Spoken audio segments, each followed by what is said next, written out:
नहीं जी, आज हम एक और बिज़नेस आइडिया की बात करते हैं। वो बिज़नेस आइडिया है टेलरिंग का बिज़नेस। यहाँ पर काफ़ी लोग टेलरिंग के बिज़नेस से वाबस्ता हैं और बहुत ज़्यादा चलता है यहाँ पर टेलरिंग का बिज़नेस। लोगों को शायद थोड़ी सी गलतफहमी है इस सिलसिले में कि जी यूएई क्योंकि बहुत रिच मुल्क है तो यहाँ पर टेलरिंग शायद ना चलती हो, या कुछ लोग ये सोचते हैं कि शायद टेलरिंग के बिज़नेस में इतनी इनकम नहीं है। और क्योंकि लोग स्ट्रीट सिले सिलाई कपड़े ले लेते हैं, क्योंकि हर तरफ ये गारमेंट्स की शॉप्स हैं, तो शायद जितना नहीं चलता होगा। चलो मैं आपका थोड़ा सा ये डाउट्स दूर कर दूं। मैंने इस सिलसिले में थोड़ी सी रिसर्च की, जाकर पूछा, देखा, लोगों से मिला हूँ, तो उसके बाद मैं इस नतीजे पर पहुँचा हूँ कि मुझे इस बिज़नेस आइडिया के ऊपर भी एक नहीं काफ़ी वीडियोस बन जाएंगी। क्योंकि मैंने सर्च किया तो पता चला कि इसके अंदर तो बहुत सा स्कोप है, बहुत सी चीज़ें शामिल हैं इस बिज़नेस आइडिया के अंदर भी, कि टेलरिंग का बिज़नेस लोग करते हैं और करना चाहते हैं, तो उसमें क्या कुछ लवाजमात हैं, किस किस्म का टेलरिंग का बिज़नेस कर सकते हैं। देखिए मैं आपको बताता चलूँ कि अगर आप टेलरिंग का बिज़नेस करना चाहते हैं, जैसे कि मैं पहले भी अपनी काफ़ी वीडियोस में बता चुका हूँ कि सबसे बेस्ट ये है कि कोई भी बिज़नेस करने के लिए आप उसको लीगल तरीके से करें, आप उसका लाइसेंस बनाएं और फिर करें। मुझे पता चला है यहाँ पर कि काफ़ी लोग आ जाते हैं हमारे इंडिया या पाकिस्तान से, काफ़ी लोग ऐसे हैं जो ऑलरेडी यहाँ रहते हैं, स्पेशली फैमिलीज़। तो लेडीज़ को क्योंकि सीने का काम, सिलाई का काम आता है, तो अपने घर में वो एक मशीन लेकर बैठ जाती हैं और कोशिश करती हैं कि उनको घर में ही बहुत से लोग कपड़े दे दें और वो घर में सिलाई कर लें।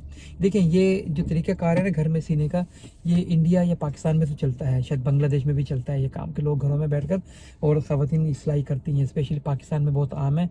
लेडीज़ का जो काम है वो घरों में ही करवाया जाता है। लेडीज़ खुद से बाज़ार में जाकर अपने कपड़े जेंट्स को नहीं देती कि उनकी मेजरमेंट ले ले और उनका कपड़े सी दें, तो वो मोस्टली ख़वातीन खुद जाती हैं। और यहाँ पर भी काफ़ी ख़वातीन ऐसी हैं जो ढूंढती हैं कि जो कोई घर में कोई बना रही होगी तो हम उससे जाकर बनवा लेंगे।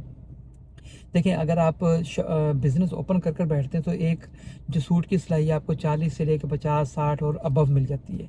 जबकि अगर आप घर में बैठकर वही सूट बना रहे हैं तो 15-20 दिन मिलते हैं, तो आधो हाथ का फ़र्क हो जाता है।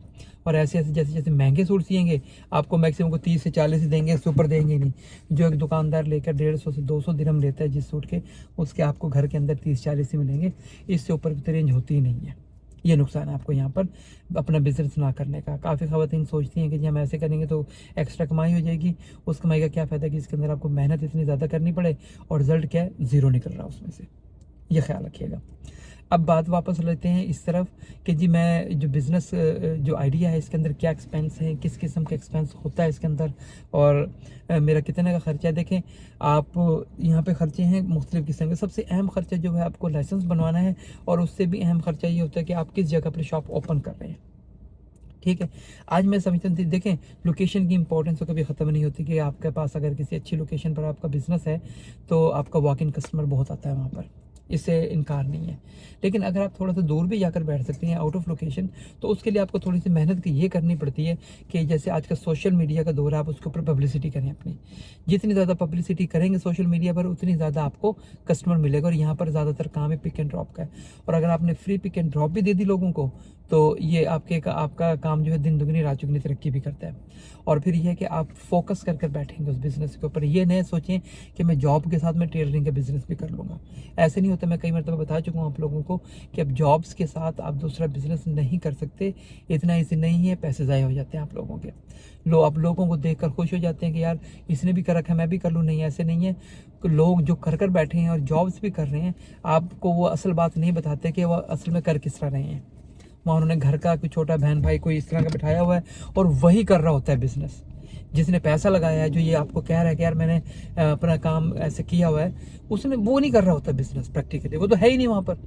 तो इसलिए जहन में रखिएगा कि ऐसा सोचने की कोशिश ना करें कि जी मैं जॉब के साथ बिज़नेस भी कर लूँ, तो इसमें कोई फ़ायदा नहीं होता, नुकसान ही होता है आपको। एक चीज़। दूसरी, अभी मैंने कहा कि लोकेशन की बात की, तो लोकेशन इतना मैटर नहीं करती जिस वक्त आप इस तरह का कारोबार करने लगते हैं कि आपने खुद मेहनत करनी हो। जब अगर आप खुद से टेलर हैं तो क्या ही बात है, आपको किसी के नखरे नहीं सहने, किसी टेलर को हायर नहीं करना फालतू को। अगर किसी को हायर भी करना है तो आप खुद वहाँ बैठे हैं और आप उससे क्या कर सकते हैं, ज़्यादा ज़्यादा काम ले सकते हैं। वरना यहाँ बहुत ज़्यादा नुकसान यही होता है कि जो मालकान है वो टेलर नहीं होते, तो टेलर उनको बेवकूफ़ बनाते हैं। और ये एक्सट्रीमली कॉमन यहाँ पर, ठीक है, कि टेलर हजरात जो हैं ये बेवकूफ़ बना रहे होते हैं उनको। और ये आपकी किस्मत है कि आपको कोई अच्छा टेलर मिल गया तो ठीक है, वो अपना अपना पेट, वो अपने बच्चों की रोजी रोटी करेगा और आपके लिए भी कुछ ना कुछ करेगा। लेकिन कॉमन सेंस तो यही है, हम जानते हैं कि कोई किसी के लिए कुछ नहीं किया करता। आप अपने बारे में खुद आपको सिंसियर होना पड़ेगा, दूसरा कोई भी आपके लिए सिंसियर नहीं होगा, भूलिएगा मत ये। तो इस टेलरिंग के बिजनेस में देखिए, लोकेशन पे आपने शॉप ले ली, अगर आपने किसी प्राइम लोकेशन पे ली है तो उसके ऊपर तो आपका खर्चा बहुत आ जाएगा, ये ना भूलिएगा। आपका खर्चा हो सकता है शॉप लेने पर ही, यानी कि आपको 40,000 50,000 1 लाख देने पर आपको शॉप मिल रही है, यानी कि सालाना का किराए पर। और अगर आपने किसी रिमोट जगह पर ले लिया, किसी शारजा में भी किसी दूर जगह चले गए या अजमान चले गए, वो 15-16 हज़ार में शॉप मिल जाती है, जैसे कि मैं अक्सर आपको बताया करता हूँ। ठीक है, 15-16 हज़ार में शॉप मिल गई, आपने लाइसेंस बनवा लिया, वही 15-16 हज़ार में लाइसेंस भी मिल जाता है आपको। लेकिन जो रेंट है वो आपको सारा नहीं देना होता, वो आपको क्वार्टरली या एवरी 2 मंथ का या महीने के ऊपर, जैसे भी आपकी रियल एस्टेट वाले से बात हो जाए या मालिक से बात हो जाए, उस हिसाब से उसको एडजस्ट कर सकते हैं। उसके अलावा आपको अंदर सामान भी कोई खास नहीं लाना था, आप एक मशीन से भी काम शुरू कर सकते हैं। एक मशीन तकरीबन 1000-1200 की न्यू मिल जाती है, यूज़ लेंगे तो 300-400 की मशीन मिल जाएगी आपको। एक मशीन ले लिया है कि आप खुद टेलर हैं, और एक आपने टेबल बनवा ली 300-400 की, ये वो 2-3 चीज़ें जो कि आपने लेने थे। उसके अलावा आपने 200-300 का सम आपने रॉ मटेरियल ले लिया, जो कि आपको बस आपकी सिलाई के अंदर काम आएगा, आपको ज़रूरत पड़ेगी जब आप टेलरिंग कर रहे होंगे, जब आप खुद टेलर हैं।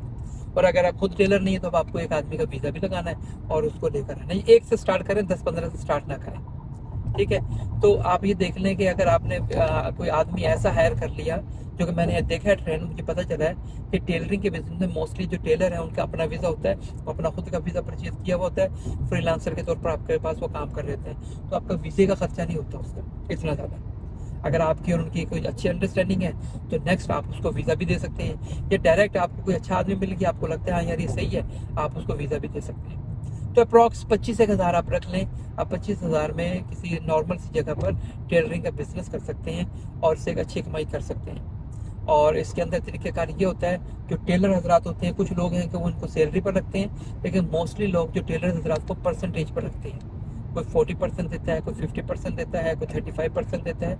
ये उनकी परसेंटेज होती है टेलर को काम पर रखने की, कि भाई आप जितना भी काम करेंगे उसका इतना परसेंटेज आपको मिलेगा।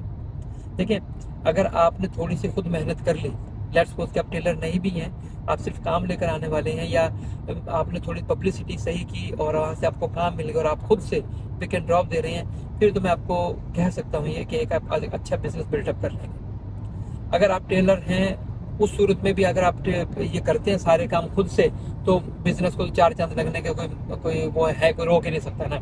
लेकिन मैं बात कर रहा हूँ उन लोगों की ज़्यादातर जो कि टेलर नहीं होते और बिजनेस करना चाहते हैं, तो उनके लिए एक अच्छा मौका है ये, वो बिजनेस कर सकते हैं, एक अच्छी कमाई है। फ़र्ज़ करें आपका रेंट जो है महीने का बनता है 1000 दिरहम, बिजली का एक्सपेंस अगर एक ही आदमी बैठा है वो तकरीबन 400 बनेगा, 1400 ही हो गया। उसके अलावा सालाना रिन्यूअल, ये सारी चीज़ें डाल दें 1700। अगर एक आदमी नेक नीयत से काम करे और आपने भी थोड़ी सी मेहनत की और बहुत कम भी 6,000 का भी काम ले आए आप, 6,000 में से आप रफली 3,000 उसका रख दें टेलर का, और 1200-1300-1500 आपका खुद का भी इजीली बन जाएगा। तो ये एक देखें, 1400-1500 2,000, ये आपके ऊपर है कि आपने 2 आदमी बिठा लिए तो काम 12-15 हज़ार का ले आए, ठीक है। ज़्यादा आदमी बिठाते हैं, ज़्यादा काम ले आए, तो होता भी यूँ ही है कि जितना ज़्यादा आप काम लाएंगे तो फिर प्रॉफिट रेशियो तो बढ़ जाएगी। तो मैंने आपको सिर्फ एक आदमी की एस्टिमेशन बताई है कि अगर आप एक आदमी के साथ काम स्टार्ट करेंगे तो, और आपने थोड़ी सी मेहनत की और मिनिमम 6,000 का भी काम महीने का आप भी ले आए, और आपको आसपास के महीने में जहाँ पे आपने शॉप की है वहाँ से मिल गया, यानी कि अल्ट्रेशन वगैरह आ गई आपके पास। अल्ट्रेशन का काम बहुत ज़्यादा होता है, और बहुत कुछ जगह तो ऐसी हैं, जैसे दुबई में एक जगह है सतवा, यहाँ पे फिलिपीनीज कम्युनिटी बहुत ज़्यादा है, और यहाँ पर आपको बहुत ज़्यादा काम मिलता है अल्ट्रेशन का ही। 500-600-700 दिरहम का तो एक आदमी सिर्फ अल्ट्रेशन ही कर जाता है, यानी कि इतनी 500-600-700 की आपको इजीली अल्ट्रेशन ही मिल जाती है। इतना काम है यहाँ पर सिर्फ अल्ट्रेशन का ही, और जो उसके बाद आपने सिलाई करनी है या और आप काम पकड़ कर लेकर आए हैं, वो इन सबसे अलग है। तो आपको इस सिलसिले में अगर कोई और मालूमात चाहिए हो तो ज़रूर बताइएगा, लेकिन मैं टेलरिंग के ऊपर 1-2 वीडियोस और बनाऊंगा, क्योंकि अभी मैंने आपको जनरल बात की है। अगली मैं वीडियो के अंदर थोड़ी सी और कंप्रिहेंसिव और कुछ और आइडिया के साथ बात करूंगा कि टेलरिंग के बिजनेस में आप और क्या ऐड कर सकते हैं। अपना ख्याल रखिएगा। अस्सलाम वालेकुम।